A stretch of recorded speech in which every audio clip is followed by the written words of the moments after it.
Video पूरा देखिए, आपके विवेक को हिलाकर ना रख दे तो कहना।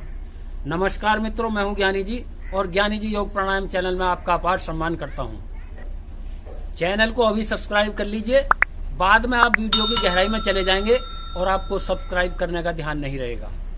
लगे हाथों वीडियो पर एक लाइक ठोक दीजिए और बेल आइकन को ऑल पर सेलेक्ट कर लीजिए ताकि भविष्य में हम आपसे और आप हमसे जुड़े रह सकें। किसी ने किसी के धन को देखा, उसके मन में आया ऐसा अपार धन तो मेरे पास होना चाहिए। किसी ने किसी के महल को देखा, उसके मन में आया ऐसा महल तो मेरे पास होना चाहिए। किसी निसंतान ने किसी के सुंदर बच्चे को देखा, उसके मन में आया ऐसी सुंदर संतान तो मेरी होनी चाहिए। वे तीनों मंदिर में जाकर अपने अपने इष्ट देवों की पूजा करने लगे।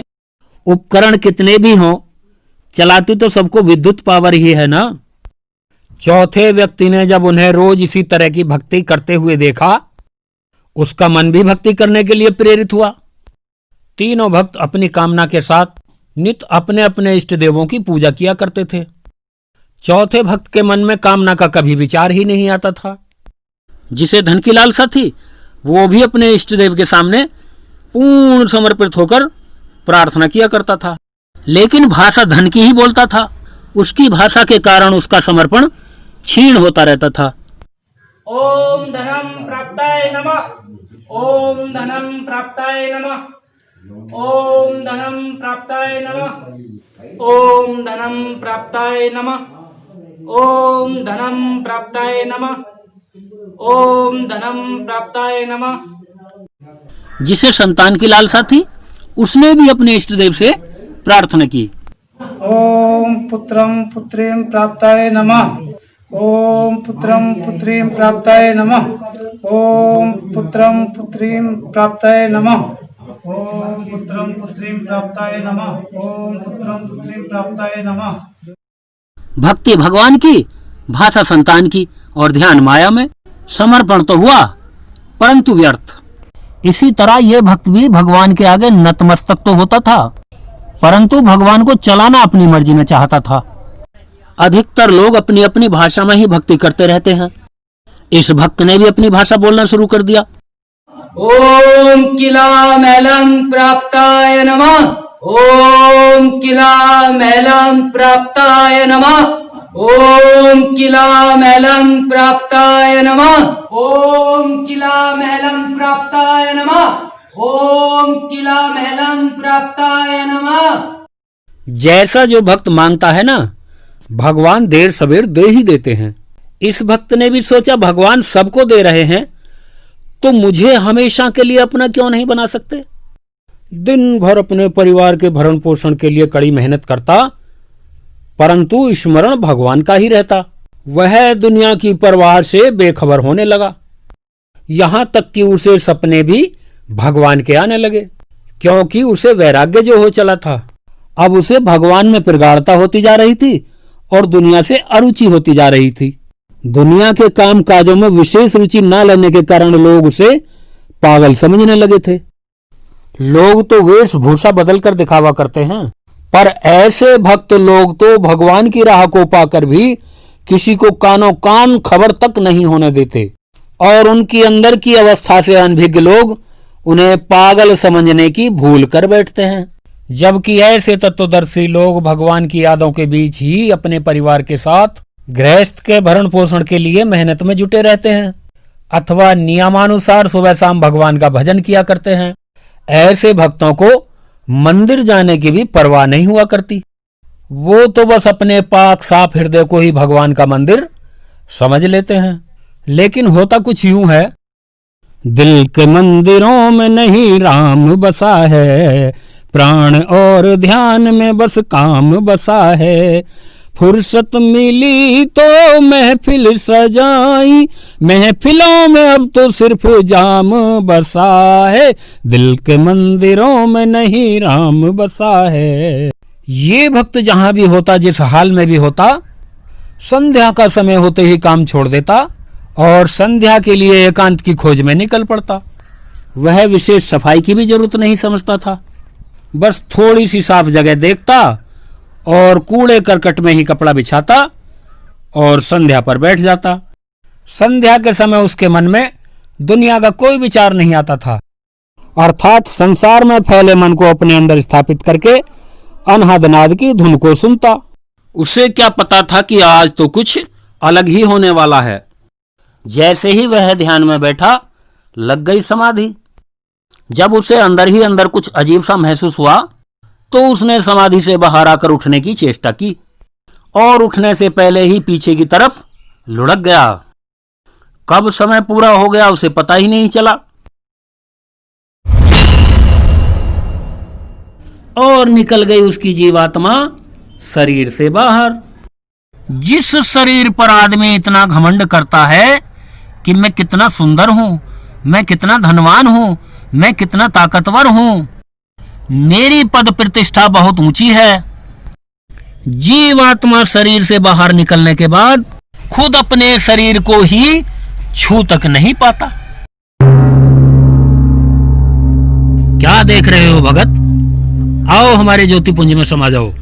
अभी तो मेरा भजन पूरा भी नहीं हो पाया प्रभु। मुझे तो अभी 7 समुद्र पार की भक्ति यानी सहस्त्रार को पार करना था। तेरा काम पूरा हो गया भगत, बाकी का काम अब हमारा है।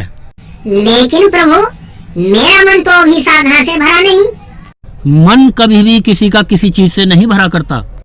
तेरी साधना की वो अवस्था बन गई थी कि तूने गृहस्थ में रहकर अपने परिजनों का पालन किया, लेकिन मोह ने तुझे छुआ तक नहीं। कड़ी मशक्कत से तूने धन पैदा किया, किंतु धन की लालसा ने तुझे कभी विचलित तक किया नहीं। आओ हमारे ज्योतिपुंज में आ जाओ।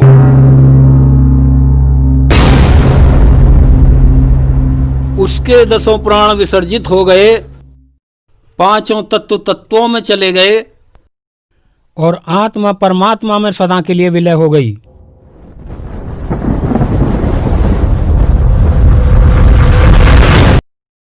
अब धन मांगने वाला भी दुनिया छोड़कर चला गया, उसके बाद संतान मांगने वाला, उसके बाद महल मांगने वाला, यानी तीनों एक एक कर दुनिया छोड़कर चले गए। हे भगवान, मैंने आपसे दौलत मांगी थी, आपने दी क्यों नहीं? भगवान ने कहा, मैं क्या करता, तेरे कर्मों का प्रारब्ध ऐसा था। धन देने का योग आने से पहले ही तेरा जीवन पूरा हो गया, अब ले ले। भगवान, अब मैं धन का क्या करूँगा? यहाँ तो धन का कोई महत्व ही नहीं है। रसगुल्ले का स्वाद पठाया, गुल्ला गोबर का खाया। तूने मेरी भक्ति की ही कब थी? भक्ति तो तूने धन दौलत की थी, मुझे तो सिर्फ माध्यम बनाया था।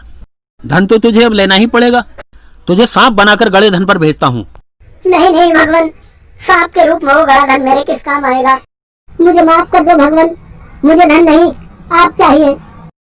और वह रोने लगा।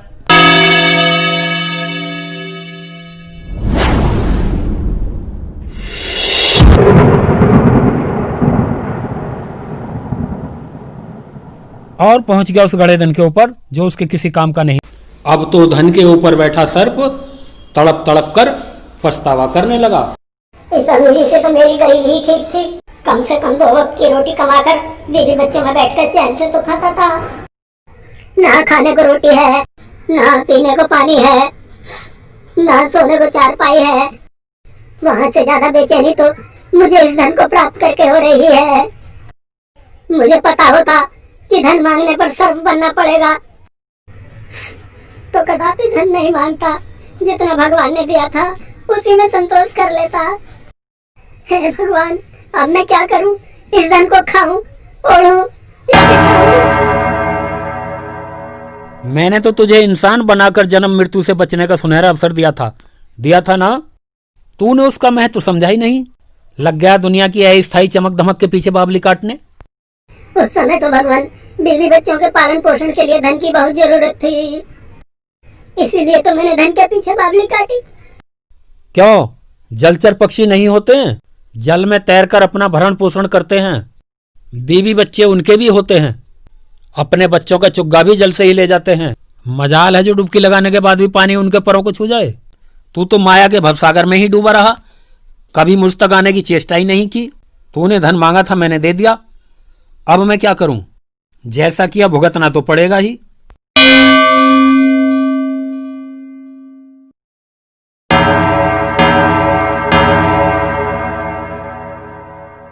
भगवान, जब मैं जीवित था आपने मुझे संतान क्यों नहीं दी? भगवान ने कहा, भक्ति करने मुझको धाया, बिन संतान के चैन न पाया। अब तुझे सुअर बना देता हूँ, एक ही बार में 12 बच्चे पैदा होंगे। वह रोया। नहीं नहीं भगवान, मुझे संतान नहीं, आप चाहिए। भगवान बोले, भक्ति में वर आसना आया, बीज बबूल का तोड़ के खाया। अब तो तुझे सुअर बनना ही पड़ेगा।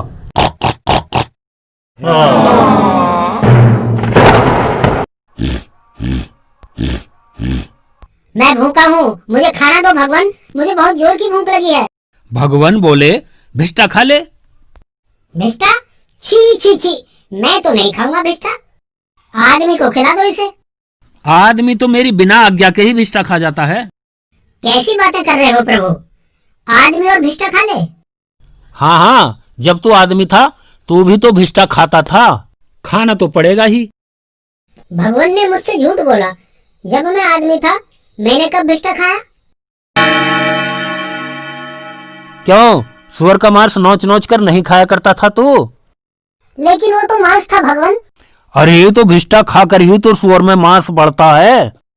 तो क्या मेरे मांस को भी आदमी नोच नोच कर खा जाएगा? और क्या ना, अब तू जा और अपनी संतान के साथ मजे कर।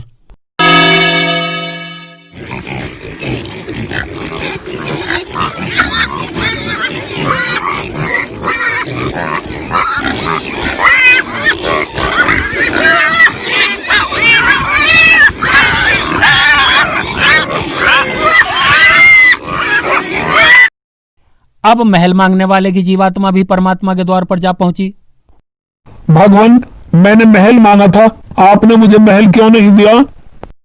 भगवान बोले, अब दिए देता हूं। किले महल का राग अलापा, मेरा तो कुछ किया न जापा। रास्ता नित मंदिर का नापा, फिर भी माया में ही व्यापा। अब तुझे पिशाच बनकर राजाओं के खंडर किलों में जाना पड़ेगा।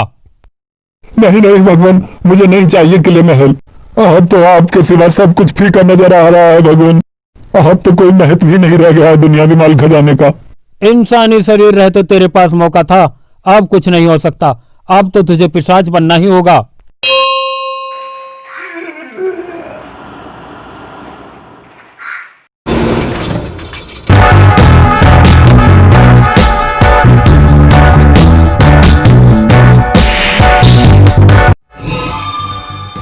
हे भगवान, ये क्या हो गया?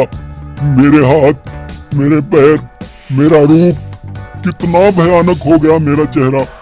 इस महल के लोग मुझे देखते ही महल छोड़कर भाग गए। ऐसे महलों से तो मेरा वो छोटा सा घर ही ठीक था। कम से कम दुख सुख बांटने वाला परिवार तो था। अब जिस घर में जाता हूँ लताड़ें लगती हैं, डंडे खाने पड़ते हैं। क्यों, अब ये महल विरासत नहीं आ रहे? जैसा तूने मांगा था मैंने दे दिया। मुझे नहीं चाहिए ये महल, मैं आ रहा हूँ आपके पास। यहाँ क्यों आया है? चला जा यहाँ से। मर जाऊंगा, मिट जाऊंगा, आपके चरणों से दूर नहीं जाऊंगा। मुझे पता चल चुका है कि आपसे दूर रहकर कितने नरक भोगने पड़ते हैं। ये समर्पण नहीं, जिद है। मैं तुझे भस्म किए देता हूँ।